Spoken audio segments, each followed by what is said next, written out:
Good afternoon, tribe. So today I'm talking about the 5 rules of confidence, and this came about after watching a Matthew Hussey video. And if you guys don't know who Matthew Hussey is and you're in the world of dating, I'd highly recommend jumping on YouTube and looking at Matthew Hussey, because some of his videos are fantastic and they certainly help those single women, and the guys can also get the same information from him as well. So he talks about confidence in 3 layers. So the first layer is superficial. So superficial is the way we dress, the car we drive, all those outer layer things, the way we look, etc.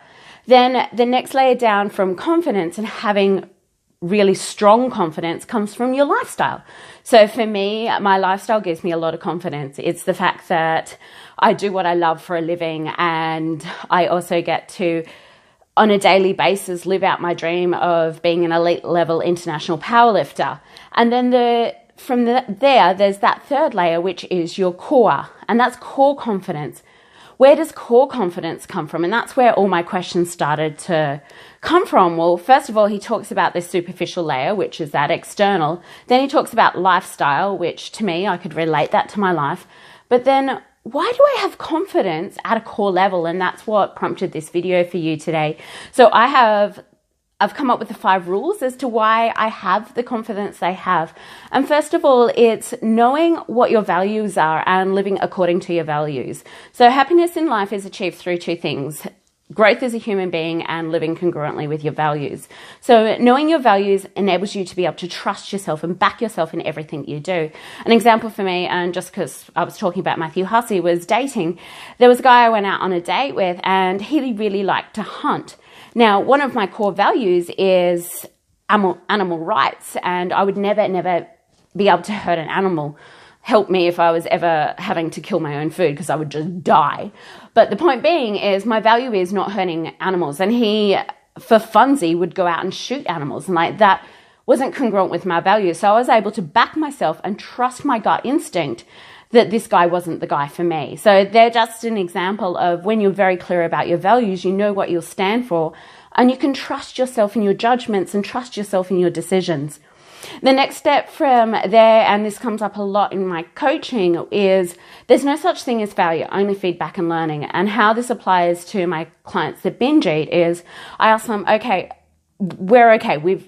I know you've binge ate, but that's not the issue. What I want to get from you is, well, what you're learning. So no such thing as failure, or there's only feedback and learning, enables you to explore from a place of curiosity. Why did I indulge in this behavior? What is it that I have to learn about this? Is it I don't know how to manage my stress, or I went to the shops hungry, or I haven't given back to my soul enough to be able to then go out into the world and give freely? So that comes back to my last video about people pleasing. And then from there, it's about your physiology and managing your state. So I get a lot of self-confidence from the way in which I groom myself. As you know from all my videos, I'm always well dressed.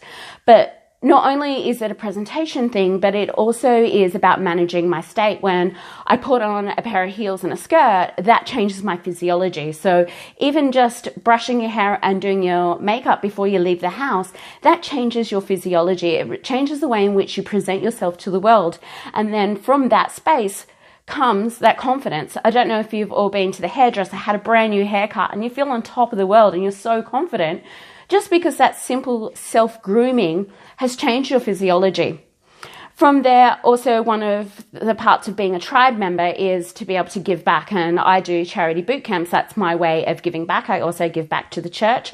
So they're my 2 ways of contributing to society. Confidence comes from giving to others, and that's why I do these videos for you guys, is so that I can help you, and I serve something bigger than me. That's where a lot of my confidence comes from. And then the 5th one is about self-love. So the 5 love languages, if you haven't heard my videos on that, just jump back a few videos and find my ones on the 5 love languages. That's by Gary Chapman. Certainly recommend reading those books, and then showing yourself some self-love. So to just recap everything that I've spoken about is the 3 levels of confidence. There's the superficial confidence, and again, these aren't mine. So Matthew Hussey talks about those. Superficial confidence, lifestyle. So for me, my lifestyle about being an elite level powerlifter, giving back to you guys as a speaker and a coach. And then the core, which I've now broken down into those 5 rules, which is knowing your values and living according to those values so that you trust yourself and value where you stand. And that comes then down to confidence. Then not seeing as a situation as failure, only feedback and learning. Your self-grooming, giving back and serving something bigger than you, and then showing yourself self-love. So these are my 5 rules to self-confidence. I hope my videos are helping you. I'd love some feedback. I'd love some shares, some likes. And if you live in Canberra, I'll pop the link in for our empowered eating class on a Tuesday night. So that's tonight at 7:30 if you'd like to flick me a PM about that. I'm Kim from Transformations by Kim. Dare to dream and live your life.